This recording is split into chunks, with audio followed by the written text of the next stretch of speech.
If you gaze into the abyss, you see the light, not the darkness.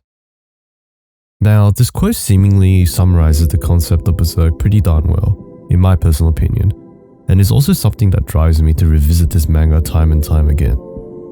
And this is also deeply relevant in the latest chapter of Berserk as well. Now, in chapter 373, we witness a shift in Guts' character.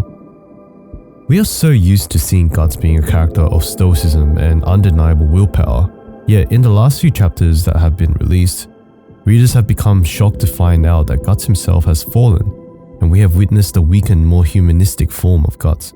Many people have despised this characteristic of Guts.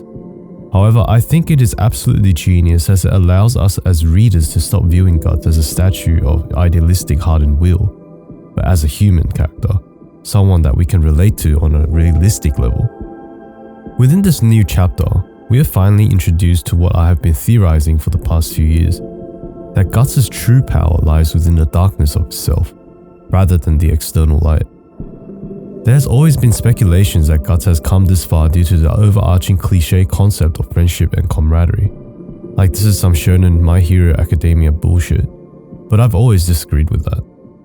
Nevertheless, I am not dismissing the fact that they still play an integral role in his development. I just truly believe that the concept of Guts is to demonstrate that unworldly human drive and grit is something that can be nurtured and developed through deep suffering and a strong mentality. And we finally see this in this chapter.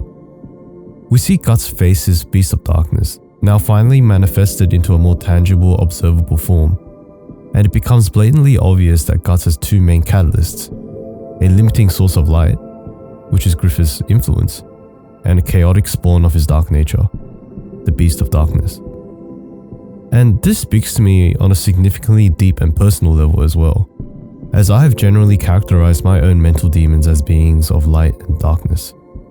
And I have never thought of the darkness as something that is evil or foreign.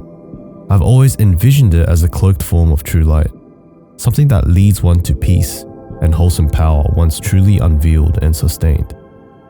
This is similar to how I have interpreted this chapter's overall message, that Guts is currently within a psychological and spiritual battle, one that he has to overcome as well as sacrifice a part of himself in order to develop and grow into a more capable form. He sees his beasts of darkness beckoning him to use it as a primary propulsion, and we see a metaphorical manifestation of Griffith emerge to restrict him from doing so. I speculate that this is in part due to the brand of sacrifice, which is basically a non-consensual tainting of Guts' soul via Griffith's immense influence. Almost like some sort of spiritual rape during the eclipse, as well as something that Griffith has used to limit Guts' ability to transcend. And upon reaching the end of this chapter, we're all led to believe that Guts has in some shape or form leveled up in terms of his strength.